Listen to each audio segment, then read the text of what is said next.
Assalamualaikum warahmatullahi taala wabarakatuh. Bismillahirrahmanirrahim. Bismillah walhamdulillah wassalatu wassalamu ala rasulillah Sayyidina Muhammadin ibni Abdillah wa ala alihi wa ashabihi ajma'ina wa mawalah wa la hawla wa la quwata illa billah. Rabbi shrahli sadri wa yassirli amri wahlul 'uqdatam bil lisani yafqahu qawli, amma ba'du. Hadratal muqarrabin, ashabal fadilah, para bapak ibu jamaah Masjid Darul Falah yang semoga senantiasa dirahmati oleh Allah Subhanahu wa taala. Dalam kesempatan sore kali ini, kesempatan yang mulia ini, saya ingin menyampaikan hadis yang pernah disabdakan oleh Rasulullah sallallahu alaihi wasallam. Hadis ini diriwayatkan oleh Imam At-Tirmidzi lewat Abu Hurairah radhiyallahu an. Wa an Abi Hurairah radhiyallahu an qala Rasulullah sallallahu alaihi wasallam, innal mu'mina idza aznaba kanat nuqtatun sauda'u fi qalbi. Ketika ada seorang mukmin, seseorang yang beriman berbuat dosa, maka di dalam hatinya akan muncul titik hitam. Sekali berbuat dosa, satu titik hitam. Dua kali berbuat dosa, maka dua titik hitam. Setiap kali berbuat dosa muncullah noktah atau titik hitam dalam hatinya. Titik hitam itu jumlahnya tergantung dari dia berapa kali berbuat dosa. Tambah sering berbuat dosa, tambah banyak titik hitamnya. Jadi misalnya dia tidak sholat subuh, tidak nututi sholat subuh, tidak nututi sholat zuhur, tidak puasa, atau apapun bentuk dosa yang pernah dia lakukan, maka setiap perbuatan dosa itu akan menyisakan titik hitam dalam hatinya. Tambah sering berbuat dosa, tambah banyak titik hitam yang akan ditinggalkan. Gimana cara membersihkan titik hitam itu? Titik hitam itu ibarat mengotori hati. Tambah banyak titik hitamnya, hati itu akan kotor. Gimana cara membersihkan? Fa in tabah wastaghfara saqila qalbuhu. Ketika orang itu mau bertaubat, menyesali apa yang dia perbuat, menyesali dosa yang pernah dia lakukan, wastaghfara, serta dia meminta ampun kepada Allah, memperbanyak baca istighfar, maka saqila qalbuhu, maka hatinya akan mengkilat kembali, akan mengkilau kembali, bersih kembali. Untuk membersihkan hati yang kotor, maka perbanyaklah membaca istighfar dan sesalilah perbuatan dosa yang mungkin dia pernah perbuat, maka akan bersih kembali. Wa in zada, kalau orang itu malah tambah berbuat dosa, maka zadat, maka titik hitam itu akan bertambah banyak. Hatta ta'luwa qalbahu, sehingga titik hitam tersebut akan menyelimuti hati. Hati yang awalnya bersih kemudian akan tertutup oleh noda hitam yang diakibatkan oleh seringnya perbuatan dosa yang kita lakukan. Para bapak ibu jamaah masjid yang saya hormati, lalu apa efek dari hati yang penuh dengan noktah hitam? Ketika hati kita penuh dengan noda hitam, apakah efek negatif atau efek buruk yang akan ditimbulkan? Maka hati itu akan mengeras. Ketika hati sudah dipenuhi dengan noktah hitam, maka hati itu akan mengeras. Ini yang disebut dengan keras hati. Apa keras hati itu? Tanda-tanda orang itu keras hati, yang pertama tidak mau dinasihati oleh orang lain. Dia tidak akan pernah mau menerima nasihat sebaik apapun dari orang lain. Ketika ada nasihat baik, dia tahu bahwa itu sebetulnya baik. Ada orang menunjukkan jalan yang benar kepada kita. Ada orang sudah menunjukkan jalan yang benar seperti apa, yang baik seperti apa. Hati kita tidak akan pernah menerima kalau hati kita dipenuhi dengan noda hitam, yang mana noda hitam itu ditimbulkan oleh seringnya perbuatan dosa yang kita lakukan. Ada nasihat agar kita segera berbuat baik, agar kita akhlaknya diperbaiki, agar ucapan kita juga dijaga. Malah orang yang menasihati akan dibenci. Ketika kita dinasihati, akan membenci orang yang menasihati kita. Itu adalah tanda-tanda hati kita sudah penuh dengan noda hitam. Noda hitam akibat apa? Noda hitam diakibatkan oleh seringnya perbuatan dosa yang kita lakukan. Itu efek dari noda hitam tersebut. Efek buruk yang kedua, banyaknya noda hitam yang menyelimuti hati akan menimbulkan efek negatif yang kedua, yaitu meremehkan dosa. Dosa yang kita perbuat akan dianggap remeh ketika hati kita penuh dengan noda hitam.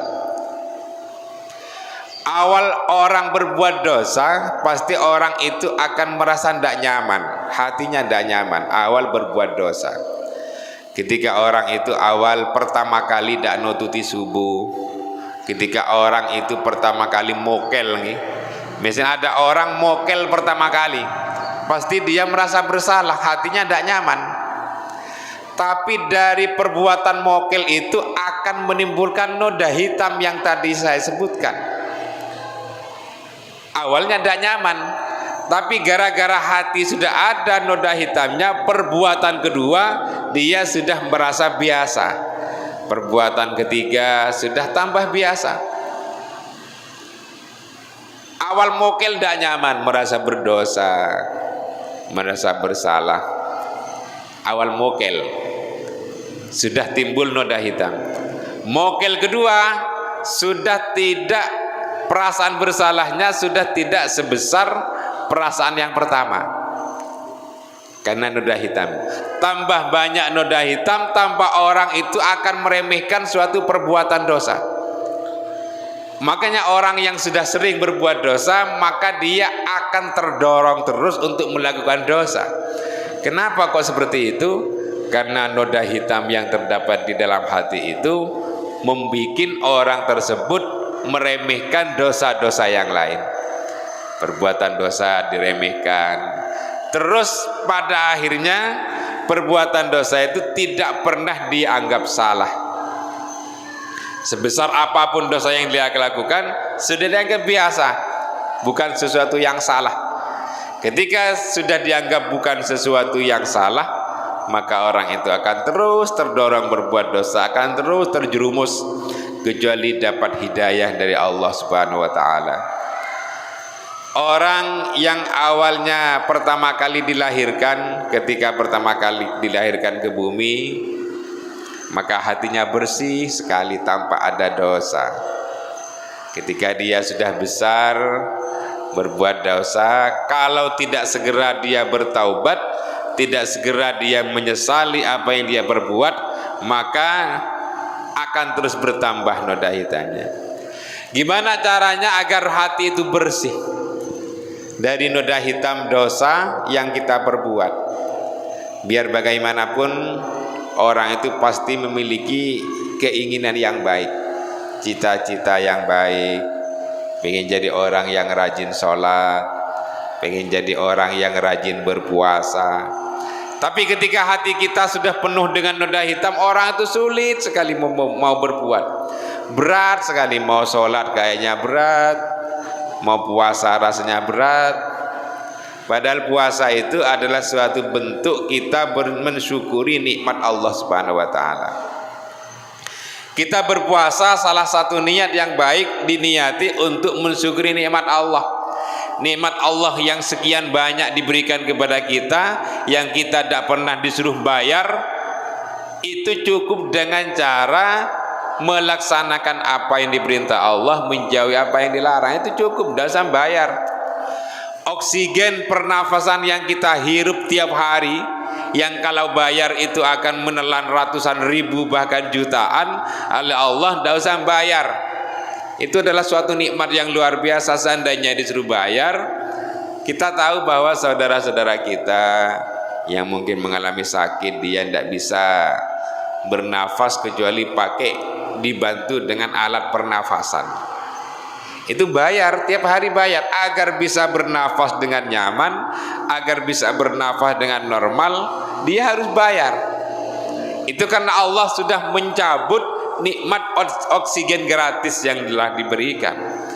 Oksigen gratis yang mulai dari kecil diberikan oleh Allah dicabut. Ketika dicabut, dia mencari jalan lain gimana caranya biar tetap bisa bernafas. Bayar. Tiap hari berapa kilo dia menghabiskan oksigen, padahal per kilonya itu harganya ratusan ribu. Kalau satu hari misalnya dia menghabiskan 10 kilo, berapa ratus ribu yang harus dia keluarkan untuk sekedar bisa bernafas. Ada orang memiliki penglihatan yang masih normal, itu harus disyukuri. Untuk mensyukuri semua nikmat yang telah diberikan oleh Allah kepada kita, yang diberikan secara cuma-cuma, diberikan secara gratis, maka cukup dengan cara melaksanakan apa yang diberitahu oleh Allah. Ya Allah, saya disuruh puasa, saya selalu siap, karena saya tidak sanggup seandainya semua nikmat yang telah diberikan kepada kita ternyata disuruh bayar, saya tidak sanggup. Maka saya sebagai bentuk syukur saya kepada Allah, saya akan melaksanakan puasa, saya akan melaksanakan sholat fardu 5 waktu. Semua itu sebagai bentuk syukur kepada Allah Subhanahu wa taala. Nikmat lahir yang diberikan kepada kita sudah tidak mampu kita hitung. Mulai dari tangan yang masih bisa bergerak, jari-jari kita yang masih bisa kita tekuk, mulut kita yang masih bisa berbicara. Seandainya itu dicabut oleh Allah, kita kena penyakit stroke. Tangan yang awalnya normal kemudian tiba-tiba tidak bisa bergerak. Bibir kita yang awalnya lancar berbicara kemudian ternyata tidak mampu berbicara karena dicabut oleh Allah Subhanahu wa taala. Penglihatan kita yang awalnya normal, tiba-tiba ketika bangun tidur dunia menjadi gelap gulita karena Allah telah mencabut nikmat yang selama ini kurang kita syukuri. Kita merasa kita sering merasa bahwa nikmat Allah yang diberikan kepada kita adalah sesuatu yang biasa-biasa saja, bukan sesuatu yang berharga. Padahal seandainya itu dibandingkan dengan uang, disetarakan dengan uang, berapa yang harus kita bayar untuk sekedar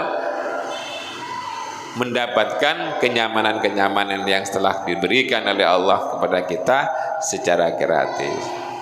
Para bapak ibu sekalian, kembali ke yang tadi, akibat dari hati yang kotor kita akan meremehkan dosa.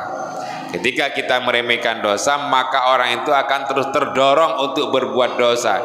Satu kali berbuat dosa akan terdorong untuk berbuat kedua kalinya. Ketika kedua kali berbuat dosa akan tambah terdorong untuk melakukan yang ketiga kali, diakibatkan hati yang kotor. Gimana kita itu cara membersihkan hati yang kotor? Yaitu dengan cara taubat. Fa in taba wastaghfara saqila qalbuhu. Ketika orang itu hatinya kotor, maka cara membersihkan satu-satunya dengan cara bertaubat dan cara memperbanyak baca istighfar kepada Allah Subhanahu wa taala. Semoga kita semua, terutama yang hadir dan terutama di bulan Ramadan ini, kita diberikan kekuatan dan kemampuan oleh Allah untuk senantiasa membaca istighfar dan bertaubat atas segala dosa-dosa yang pernah kita berbuat. Cukup sekian. Assalamualaikum warahmatullahi taala wabarakatuh.